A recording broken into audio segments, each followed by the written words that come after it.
E aí, galera, boa tarde. Bem-vindos aí à nossa palestra aí sobre transformando dados em lucros. Isso aqui é interessante, hein? Não por nada, mas... Não querendo puxar a sardinha pro nosso lado, Não, mas, pô, nunca, nunca. maneiraço. Muito bom, Maneiraço. muito bom. Acho que... ah, é, tecnologia, né? Vamos lá.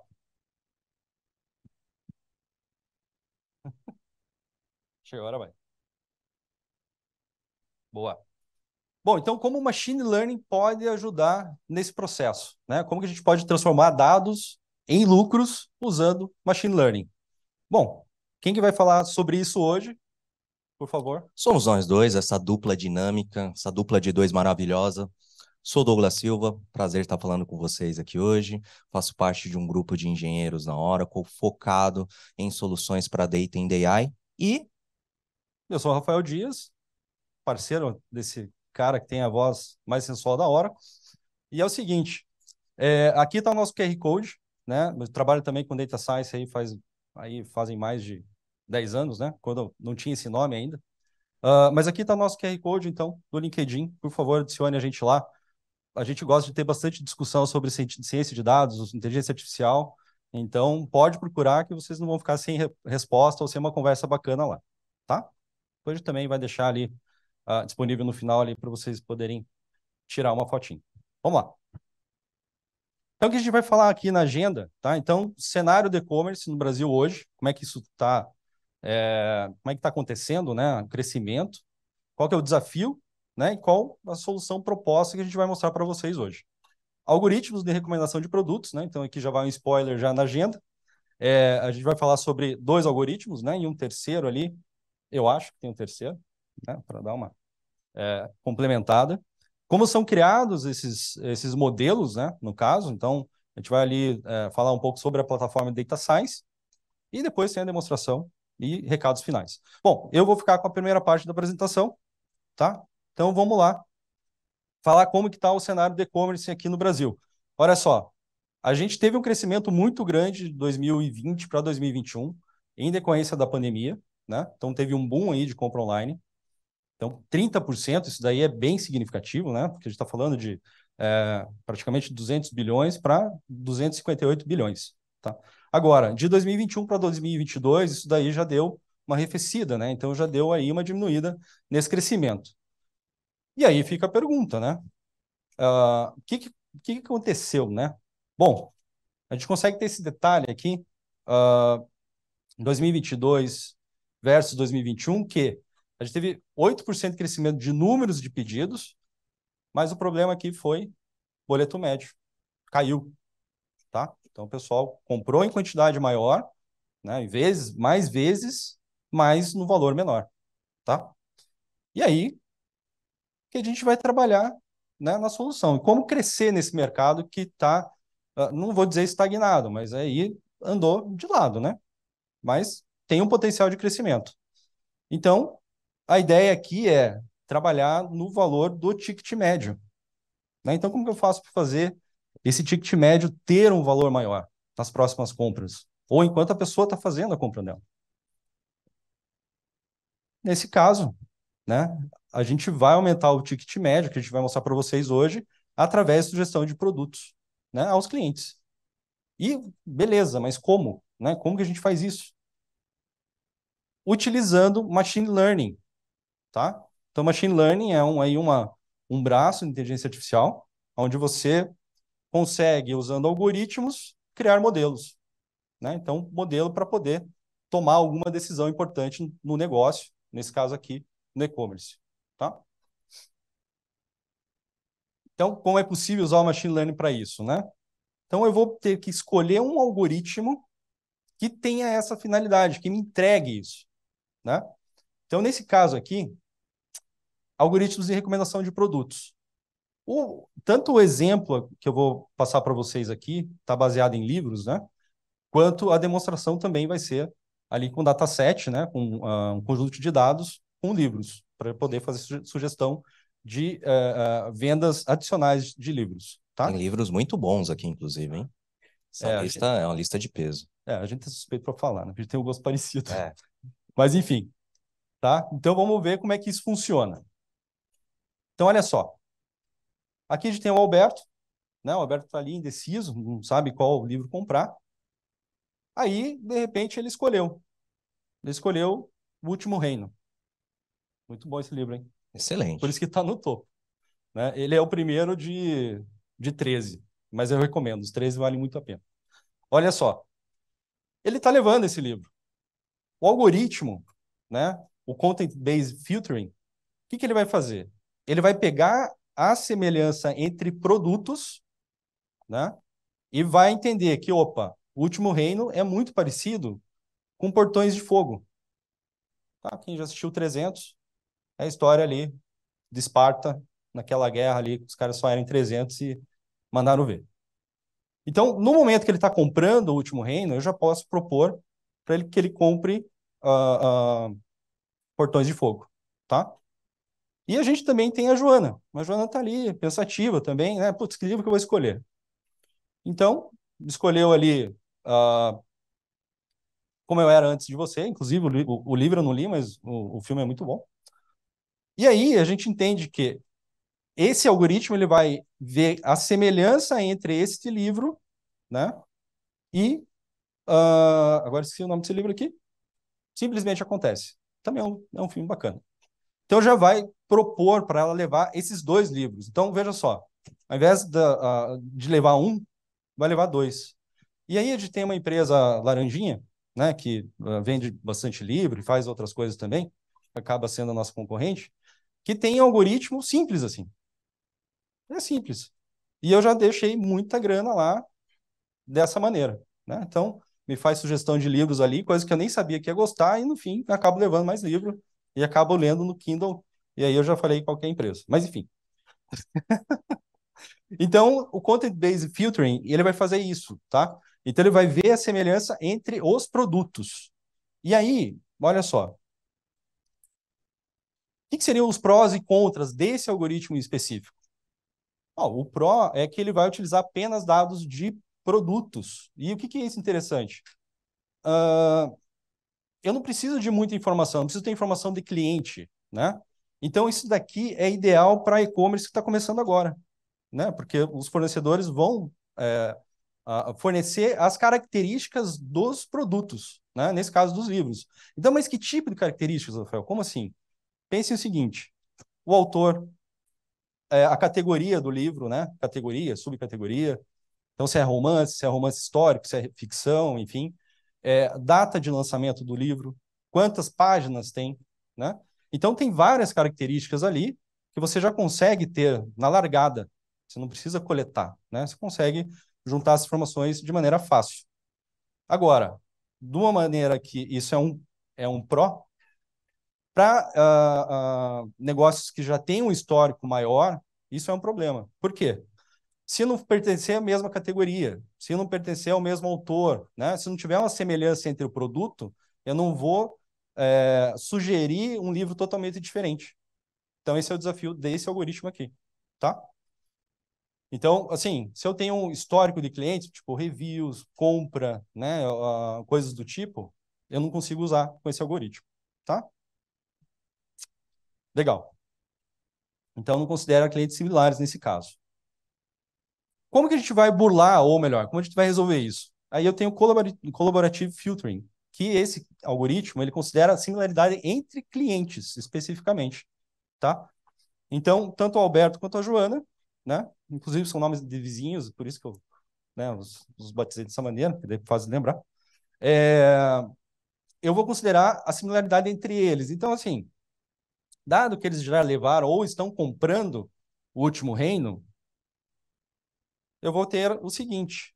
Olha só, a Joana já comprou Excalibur. Em contrapartida, o Alberto já comprou Duna. Que livro também. O filme é muito bom, o livro é melhor ainda. Excelente. Recomendo. Quem não leu, pode ler que é garantido. Mas olha só que interessante. Quando eu estou falando aqui, no caso, então, do Último Reino e Excalibur, eles têm um contexto parecido, é o mesmo autor. Então, são semelhantes. Agora, Duna não. Duna é ficção total. Não tem similaridade entre os livros. Então, aqui eu consigo oferecer um produto diferente, né? Então, nesse caso aqui, olha só. eu vou oferecer Excalibur para o Alberto e eu vou oferecer Duna para a Joana, porque eles são similares. Então, eu consigo fazer esse tipo ah, de consideração, tá? Que tipo de dado eu vou utilizar aqui? Conforme eu falei antes, então, dado de compra, dado de curtiu, não curtiu, review, né, do produto, inclusive a demonstração depois é com base em review, né, review de livros. Então, eu consigo pegar informações de clientes, né? Então, aqui, o que que eu vou receber como uma situação pró, né? Uma vantagem. A vantagem é que eu consigo usar os dados dos clientes e eu consigo ah, sugerir produtos diferentes, que não tem nada a ver, mas como clientes, né? Eles conseguem pegar essa questão de similaridade entre clientes, né? Esse algoritmo Collaborative Filtering. Então, eu consigo pegar produtos com características diferentes e poder oferecer para esses clientes, tá? E em contrapartida, assim, não utiliza os dados do produto, então, né, cobertor é curto, né? Então, tipo, um resolve uma situação, outro resolve outra. Mas calma, por isso que eu falei que tem um surpresa aqui, né? Como é que é possível ter o melhor dos dois algoritmos? Então, sempre tem alguém muito inteligente, né, que pega esse desafio, entende muito de matemática, estatística, coisas do tipo, programação também, e vem lá e faz um modelo híbrido. Olha só. Então, tem um algoritmo híbrido que ele vai levar em consideração as duas situações, tá? Então, tudo que eu expliquei aqui, você pega o melhor das duas situações. Então, você pode tanto pegar a similaridade entre produtos, quanto a similaridade entre clientes. E aí você consegue fazer uma sugestão de produtos mais robusta, tá? Beleza? Show de bola. E como que são criados esses modelos, tá? Para quem já trabalha com ciência de dados, chovendo molhado, vou falar rapidinho aqui, mas às vezes tem pessoas que não têm toda esse conhecimento, né? E é interessante sempre reforçar. Então, como que a gente cria um modelo? Primeira coisa, objetivo. Nesse caso, qual é o objetivo? Ah, boa. Qual que é o objetivo? Qual que é o objetivo? Valendo uma bolsa. Oi? Ah, garoto. Ganhou uma mochila. Ganhou uma mochila. Parabéns. Palmas para ele aí. Como é o teu nome? Leonardo? Parabéns, Leonardo. Muito bom. Tá prestando atenção, hein? Todo mundo tá, tô brincando. Ele foi mais ligeiro. Então vamos lá. Então o objetivo é aumentar o ticket médio, né? É isso que eu quero. Como que eu vou montar a situação, né? Como que eu vou montar, então, o meu modelo? Acessar o dado, vou ter que tratar o dado, conhecer o dado, né? Ver se não tem nenhum problema, se ele está íntegro, se ele vai responder a pergunta que eu tenho para fazer. Vou fazer o processo de modelagem. Fiz a modelagem, validação. Como é que está a acurácia desse modelo? Esse cara está funcionando, não está funcionando? Enfim.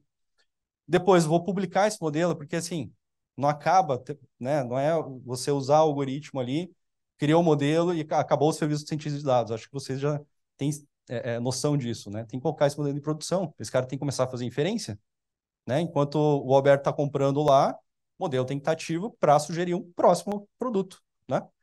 Então, você tem que publicar o modelo. E tem que monitorar para ver se a acurácia dele está suficientemente boa ou não. Legal? Só aproveitando, isso é um bom ponto, porque muitas empresas, elas ainda têm a cultura de desenvolver um modelo diretamente ali no notebook e morre ali. Ele nunca entra em produção.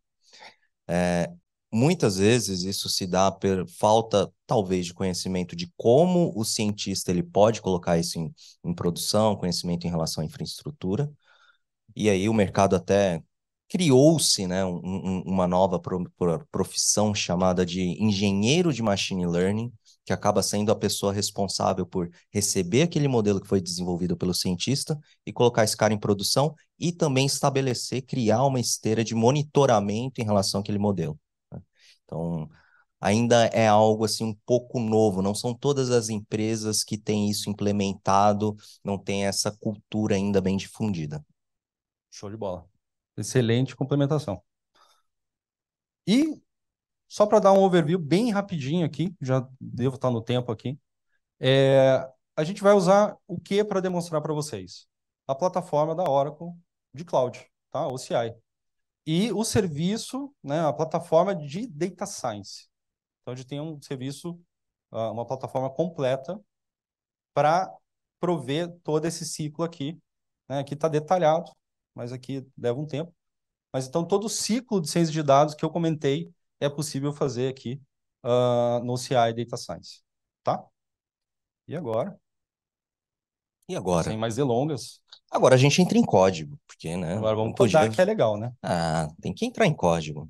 Apresentar um pouquinho para vocês de como que a gente consegue montar isso que o Rafa mostrou, apresentou aqui para vocês, tá? Deixa eu trocar aqui minha tela de projeção. Imagino que vocês já estejam vendo aí. Bom, como o Rafael comentou, a gente montou essa demo, a gente construiu ali um script para poder fazer esse processo que foi apresentado utilizando o CI Data Science. O CI Data Science ele vai trazer aqui para mim os serviços ali, toda uma camada para eu poder trabalhar e com uma interface baseada em Jupyter Lab, tá? Então, eu vou ter aqui, ó, um notebook. Nesse notebook aqui, passando assim, eu tenho ali algumas bibliotecas que eu estou importando. Vocês vão ver que eu tenho aqui uma biblioteca chamada DS. É uma biblioteca desenvolvida pela própria Oracle, mas ela é pública, você consegue instalar ela em qualquer local. A gente não vai dar muita profundidade nela aqui nessa demonstração, mas ela é super robusta e vai cobrir todas as etapas, desde o acesso ao dado, quando eu vou bater lá na minha estrutura de data lake, na minha estrutura de banco para capturar informação, até o momento em que eu coloco o meu modelo em produção. Então, através dessa biblioteca aqui, eu consigo cobrir todas aquelas etapas que estavam no slide que o Rafael apresentou para a gente, tá? Que a gente está trabalhando aqui com algumas informações em relação a livros, tá? Então, eu tenho aqui dois conjuntos de dados, a gente está criando um data frame que vai ter ali as informações em relação às notas, às avaliações dos livros, e vou ter ali também uma lista com os metadados dos livros, nome, quantidade de páginas, ano, autor, etc, tá? Olhando aqui em relação ao primeiro data frame, que vai ter ali a avaliação dos livros, eu vou ter ali qual que é o ID do livro, quem foi o usuário que fez aquela avaliação e qual foi a nota dele, tá? A partir daqui a gente dá uma explorada só para entender algumas informações em relação a esse conjunto de dados, quantidade de registros. Então, esse data frame aqui ele tem quase 1 milhão de registros, tá? Então, a gente está ali em 981 mil registros. A princípio, ele tem 3 colunas, e aí as informações de metadados, a gente vai ter ali um detalhamento maior em relação às características daquele livro, tá? Bom, perfeito. A partir daí, o que que a gente está fazendo? A gente está trabalhando aqui com uma biblioteca chamada Surprise. Essa biblioteca ela tem a capacidade de fazer essa associação entre os usuários, entre as avaliações dos usuários e conseguir montar ali uma recomendação para a gente. Primeiro, a gente passa para ele como é que estão distribuídas as notas de avaliação. Então, a minha escala ali ela está variando de 1 a 5. E aí eu monto aqui como é que vai ser o meu esteira de treinamento, como é que essa biblioteca, o Surprise, ele vai trabalhar e vai identificar para a gente quais são ali as recomendações mais interessantes em relação a esse conjunto de dados, tá? A gente trabalhou aqui com 10 épocas e a gente teve aqui alguns resultados. Não vou entrar muito a fundo em relação aos resultados aqui que ele trouxe para nós. Depois disso, a gente fez ali as previsões, então eu posso fazer ali uma previsão em relação a qual é o meu usuário, qual é o meu livro, tá? E a partir daí ele vai me trazer uma estimativa de avaliação, como eu também posso fazer uma recomendação, tá? Um dos pontos que a gente fez aqui, e aí entra até naquela questão que a gente comentou que muitas vezes o modelo morre no notebook, ele não sai de lá. A gente colocou esse modelo em produção. Então, a gente fez a serialização desse modelo, colocamos esse modelo num recurso chamado Model Catalog. No Model Catalog, eu vou conseguir armazenar todas as informações de metadados do meu modelo, inclusive o meu modelo, para que depois eu possa ter algum tipo de curadoria, administração sobre o meu modelo, saber quem treinou, qual foi a infraestrutura, o notebook, qual foi o algoritmo que foi utilizado, o framework, então todos os detalhes em relação ao meu modelo. Isso muitas vezes a gente não tem, e é muito importante que a gente tenha esse detalhamento, tá? A partir daí, a gente colocou esse modelo em produção numa infraestrutura baseada em Model Serving, totalmente gerenciada pelo OCI Data Science. Então, se eu voltar aqui, eu vou ter aqui um Model Deployment. Esse meu Model Deployment é a minha infraestrutura de Model Serving, no qual eu vou ter um cluster de máquinas. Aqui a gente criou um cluster só com uma máquina. Ele vai ter um load balancer na frente, que vai expor para a gente, olha que legal, um endpoint, que eu vou poder acionar esse meu modelo, passando quais são os dados que eu vou poder, que eu preciso que ele prediza para mim, tá? Que ele faça a previsão. Então, aqui eu vou conseguir fazer a inferência do meu modelo de qualquer local. Esse aqui é um endpoint que ele vai exigir ali uma autenticação, então não vai ficar ali vulnerável, exposto para a internet, para que qualquer um possa acessar. Eu vou ter um processo de autenticação aqui para consumir essas informações, tá? E todas as previsões aqui, eu não vou ter nenhuma aqui agora, nesse momento, mas elas vão gerar logs, e eu vou ter todos os logs em relação à predição e todos os logs em relação ao acesso. Então, eu consigo acompanhar a evolução, o comportamento do meu modelo e identificar caso o meu modelo falhe também, tá? Deixa eu trocar aqui de aba. Voltei para cá. Beleza. A gente salvou no catálogo, colocou ele em produção, então tenho aqui essas etapas para ele ir para aquela telinha ali do meu model deployment, e a partir daí a gente montou algumas funções para poder fazer a inferência e a recomendação no meu modelo. Então, eu vou ter aqui, ó, se eu quiser saber qual é um livro que eu possa recomendar para o meu usuário 10, por exemplo, ele vai fazer, eu aciono o meu modelo, faço ali uma associação com o enriquecimento do meu data frame de books metadata, e eu vou ter aqui o retorno. Para esse usuário, para ele é interessante o livro 794, que é do Stephen King, que aí vai ser o Doutor Sono, que é um livro de suspense, meio terror, né? Esse eu ainda não li. Esse eu ainda não li. Também não. E a partir daí eu vou poder ficar rodando aqui, acionando meu modelo para poder fazer outras recomendações e aí atingir aquele objetivo que a gente estava falando, que é aumentar o ticket médio a partir dessas recomendações. Beleza?